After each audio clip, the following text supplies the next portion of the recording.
What is the spiritual meaning of Queen Elizabeth II's death? What does this mean for you? What does this mean for the world? Is this an end of an old era? Is this the end of the old world paradigms and a shifting into a new world order? Is this going to take us into slave sociopathic society or a collaborative conscious society? Will the king rise with the cohort of his queen? If you are curious to know the spiritual meaning and dive deep into a deeper conscious conversation about this, then you definitely want to listen to this podcast. Welcome to the Dr. Erin podcast. This is a top spiritual psychology coach podcast to inspire and teach you how to transform your trauma, birth your soul's purpose, and manifest your dreams. Hi, I'm Dr. Erin, Doctor of Divinity. I'm committed to bringing you the best coaching tips, spiritual advice, trauma healing, and metaphysical recovery secrets.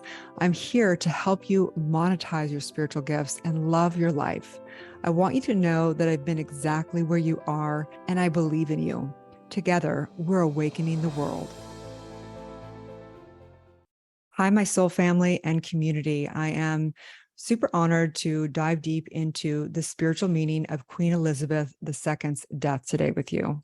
And first, I just want to say that number one, we'll never judge or analyze or anything about Queen Elizabeth as the human being. We honor and respect her family, the royal family, our global community at large, and we are holding in our heart the grieving and reverence for Queen Elizabeth, for sure. So as a doctor of divinity and somebody who absolutely channels divine and the higher realms of the universe, I couldn't help but do this podcast because the day that Queen Elizabeth transitioned, my mind and my body and my spirit was doing incredibly bizarre things. My mind had completely shifted into a space I had never experienced before. And I was demanded basically to go into deep meditation just to cope with what my brain was doing. And so when I heard of her transition, I immediately went back into a meditation, and I couldn't help but her energy and her consciousness began to stream in on all levels on a bigger level. So one, I'd like to just take a deep breath in together and recognizing divine Queen Elizabeth. I recognize your divinehood and your humanhood. I honor you for declaring before the world and your whole life to be of service for the people, to be of service for the royal family. And I cannot imagine how difficult that may have been to stand in your truth and in your principles. May they have been right or wrong, or whether they were blessings and also full of deceit as well with all humanhood. I recognize the perfection and the beauty of who you are. And I recognize your symbolism for all of us, knowing that we are you and you are us. And we all have the beauty within us and we all have the dark within us. And in this, I say, thank you. Thank you for all your work on this planet. Thank you for all of your heart. And thank you for all of your blessings and lessons. And so I declare right now a call for Queen Elizabeth. I declare beautiful transition over the 10-day ceremony that have began or have been completed, depending on where you're listening to this. And in this, I say yes to life, as together we say, and so it is. So let's break this on down, you guys. What is the spiritual meaning of Queen Elizabeth II's death?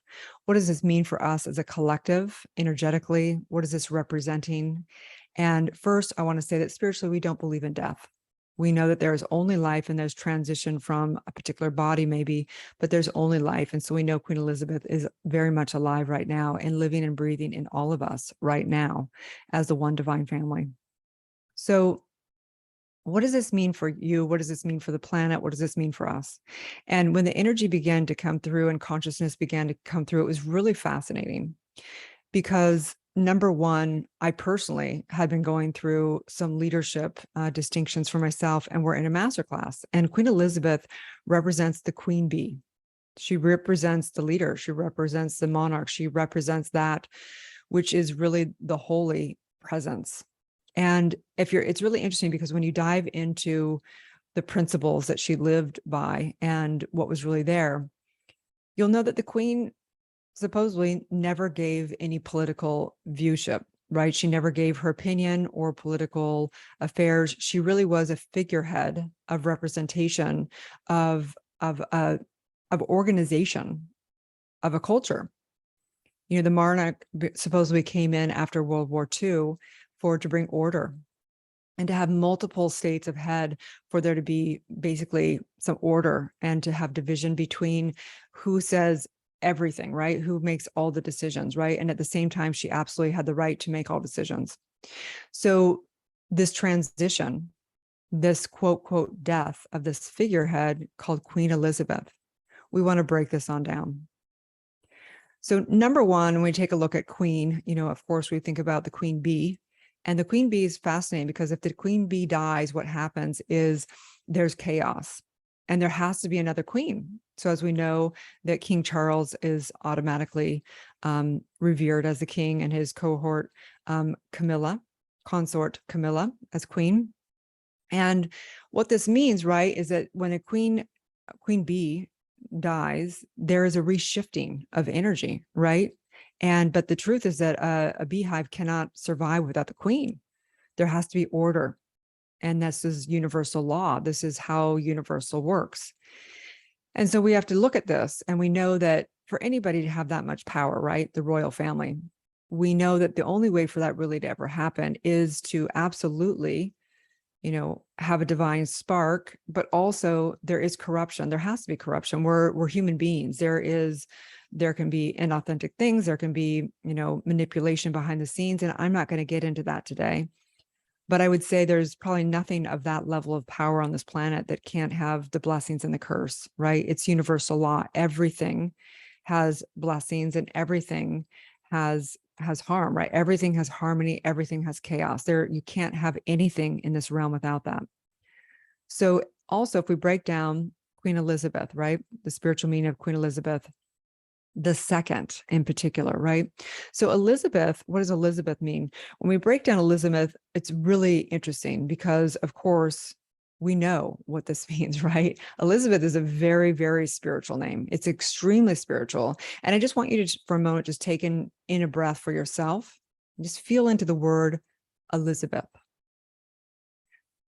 So the name Elizabeth is absolutely a biblical name of Hebrew, right? It means God is my oath. God is my oath.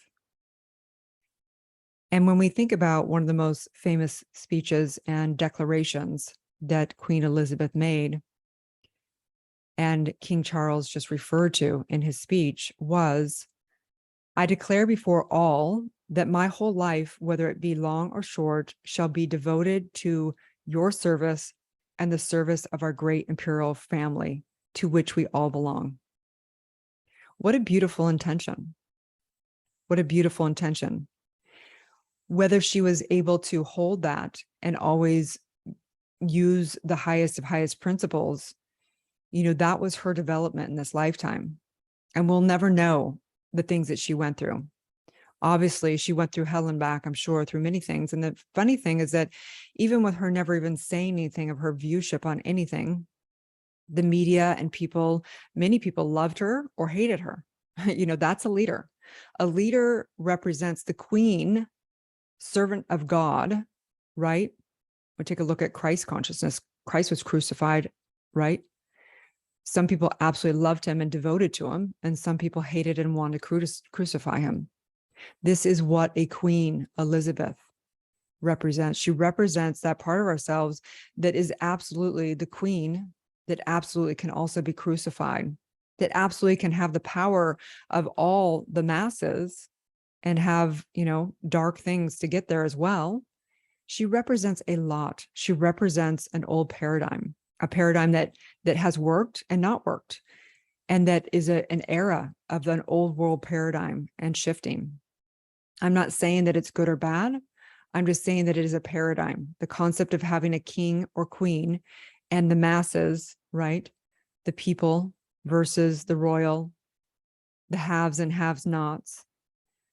that we have to take a look at this. And I'm not here to say it's bad, because I think that our world in particular, people think that they want everyone to have equality. And the reality is that we live in a relative universe where the fit survive, right? And there's not necessarily what's fair. It's usually it is only cause and effect from a universal perspective.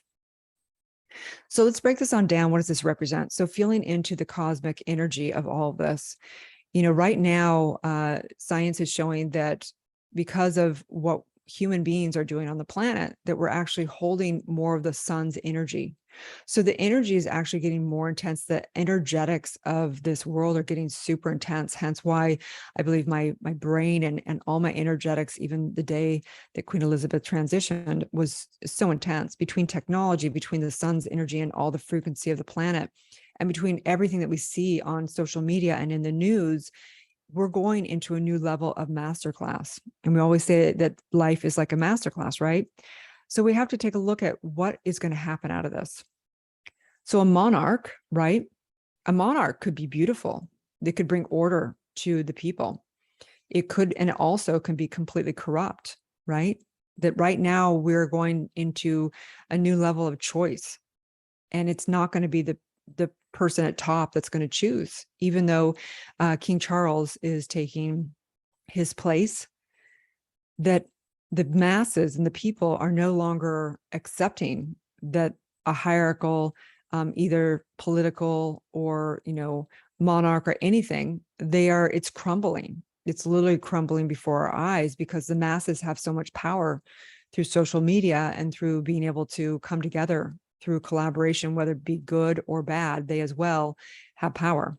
And so we are looking at a new era. And this is the end of an old era. An old world paradigm is shifting, and the old world is transforming into a new world. And we have basically the law of supply and demand. And what's happening is the world is demanding for us all to rise. And if we wait for a leader or a queen or a king or our government to save us, we will not be saved. The universe and life is demanding for us to rise as the individual as well. We know that we're the individual, we're the collective and the cosmos. We are the king and queen. But until we recognize that, until we stand into that truth, we will begin to crumble into more and more poverty and a mindset in our life and all the things. So things are happening across the planet that are demanding us to rise. And the only way we rise is to work together, right? We are unity and diversity. We are the unique divine expression, and we are the individualized divine expression. We are unity and we are diversity, and we are divine. We can choose to be divine and rise together, or we can divide and fall, right? So we're going into a new era, and we're going into the choice. And let me tell you what the choice is. The choice is slave sociopathic society, right? We can have a slave sociopathic society with a hierarchical king and queen and political agendas, or we could have an incredible, beautiful monarch that is working for everyone and bringing harmony. We can have politicians and government that works for the people, right? So that's two choices over there of having old system that work through and bring ethics and whatever else and hold the highest of the God consciousness for the planet, right? Or those can crumble, and we can have either anarchy, complete insanity on this planet, and crumble as Greece did, right? As the ancient civilizations did. We can crumble, right?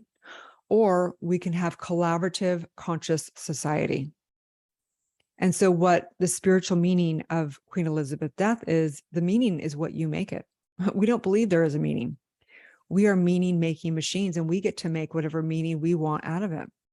We can't look to the world or this podcast or anything for a sign to tell us what it means. We get to decide. You get to decide what the meaning is. You get to decide if you want to create and just sit back and pretend like nothing's happening and not create something in the world, not against something. Like this, one of my things as a spiritual practitioner, we are not here to make anyone wrong. We're not here to make the government wrong. We're not here to make a monarch system wrong. We're not here to do any of that. We're here to create. Queen Elizabeth in her heart, I can only imagine the declaration of being a servant of God, right? Of being that which really, truly, if that is the purest or intention, right? She would want that for each and every one of us. She would want that for each and every one of us. The pureness of her. We all have pure parts and we all have other parts that are not pure. We're human and we are divine. So as a spiritual practitioner, as a doctor of divinity, we look at everything to say, what meaning do I want to make out of this? What do I want to create out of this? How do I'm not going to pretend to be the victim or look to some figure to solve my problems? That each and every one of us has a divine God presence within. And then it's up to each and every one of us, right? So again, God is my oath. Not some man in the sky, okay? We don't believe in God as some man in the sky. We believe that God is the oneness, that unity within us. And if it is our oath to work and really hand our life over to the highest harmony, okay? That means we still have human moments, but we come back to truth and we know everyone's divinity and we don't focus on making people wrong or slandering them or doing anything. We focus on ourselves becoming the highest version of ourselves. We focus on being the difference that we see that we want to see in the world, right? So we know right now we have a choice. The monarchy can either become beautiful and have, go towards that initial intention. God is the oath, right? Or it can have total corruption, enforcement, colonization, have morality and ethics issues. The choice is each and every one of ours every single day. We can focus on what's wrong in the world, or we can focus on what is right by creating what we want in harmony here, right? So how the old world has passed and how are we entering into a new era? It's over, you guys. The old world of thinking somebody's going to save you is over. The queen bee has transitioned. And the only way for the beehive to thrive and survive is for you to become the queen, for you to rise in your own devotion, for you absolutely to work for the service for the highest good, to no longer make anyone wrong or focus on what isn't working, but rather put all of your attention into becoming the embodiment and knowing that you can create whatever you choose. And in this, I also want to talk about the bloodlines, how the bloodlines have, how important the significance of Queen Elizabeth and bloodlines. As someone who, we do trauma work in our, communities, we do spiritual trauma work and we have the divine right to do that. No, I'm not a psychologist. I'm a doctor of divinity. And spiritually, we have the right to work on our bloodlines and our DNA and release all transgressions, all traumas, all limited beliefs, all energetics that no longer serve on the bloodlines. And this is the deal. The royal families want to only marry into and have children with particular bloodlines. And that may sound like, oh my gosh, that's so disgusting. That's so, discriminating. That's so whatever. But the truth is that if you understand how important your bloodline is for you to clean up your own bloodline, for you to do your own work on your own DNA to clear it out, and then you'll know that really you can't partner with other people that haven't done their inner work, because it's going to entangle you in all kinds of division and energetics and all kinds of stuff. So the pure bloodline is very important, not just for the royal family. You are the next king and queen. You are that which the universe has been waiting for. It is your time.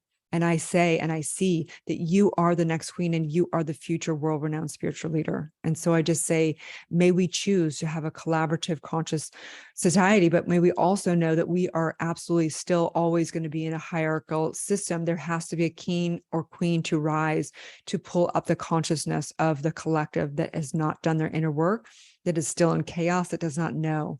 May you rise in this today. And so I'm saying, thank you, thank you, thank you. I have all full respect for the royal family, full respect, knowing that there is so many lessons to learn of Britain versus America. So in Britain, it's really interesting because as the queen, she really didn't show emotions and she didn't have opinions. And it's almost like there was a lot of secrets and people would question what was really going on within the royal family. And then in America, we're opposite. We tell everything. We have cancel culture. We react. We slay out our emotions. And I believe that both of us need to learn and come together and realize that there's an authentic, transparent way of doing things, to know that we are human, but we also need to have emotional mastery and not slay out and slash out and react with our emotions, but rather use our emotions to fully communicate and to learn and to grow and to take it to the next level. And so in this, let's just take a deep breath in together again. And I'm just saying, thank you, thank you, thank you. I'm so blessed to know that I am the queen, that you are the queen, that we have the possibility to absolutely guide and lead and bring harmony and work for our family and our community. And in this, I'm saying a call and releasing Elizabeth's free spirit to go back into the one divine, for her to choose to come and into another relative experience and really do even more of her intention right here, right now, holding it, which is God is my oath. As together we say, and so it is. I'm so excited. So if you're in my community, you're here in the podcast, so you are part of my community. But if you're in Society, in the membership, this week is going to be an incredible week. We have 2 more weeks before we have our fall break. We take 12 weeks on. I train you as a CEO of your personal and professional life. And we take 1 week off at the end of the quarter so we can rejuvenate, reflect, and put our new goals into place. And we have all of our regular calls this week in Spiritual Warrior. So if you're someone who wants to have total breakthroughs in all areas of your life and do your inner self-coaching work on trauma and everything, you want to come into the Spiritual Warrior program. Our level 2 is Spiritual Entrepreneur. If you already have your own framework, but you want to do breakthrough work and release all your limited beliefs and develop your business, and you come into number 2, which is Spiritual Entrepreneur. Level 3 is our accreditation certification program for E4 Trauma Method, all based in spiritual psychology. And it's a life-changing program because it's 180. It's hours. You can do it. You can get your certification as soon as 3 months up to 1 year, but you can stay in the program for 1 year. And you basically go into triads and pods and receive all your work, give all your work, get testimonies. You'll train by me all the time and all the incredible community around it. Level 4 is Spiritual Practitioner. This is for mastery. This is a spiritual practitioner, spiritual psychology practitioner and coaching. So you are becoming a master coach. You are literally learning universal law, metaphysics, all the stuff so you can be masters. It's literally like, you know, how people walk in the room and you're like, wow, what do they have, right? It's like life-changing. Their consciousness is this it factor. And you're like, I don't know what they have, but I'll have what they're having. That's a spiritual practitioner. That is that true level. And then after that, of course, is our master teacher speaker training. And then finally, our Doctor Divinity training. So in this, I just say, I would love to dive deep. I am holding a breakthrough call, I believe on Wednesday. It'll be right below here. The link's there. It's still going on. We change things throughout the year, but right now we're doing Wednesday breakthrough calls. So I'd love to dive deep, really take a look at where you're at and just get to know you. It'd be an honor. Okay. Have a beautiful, blessed day, and may you live your truth.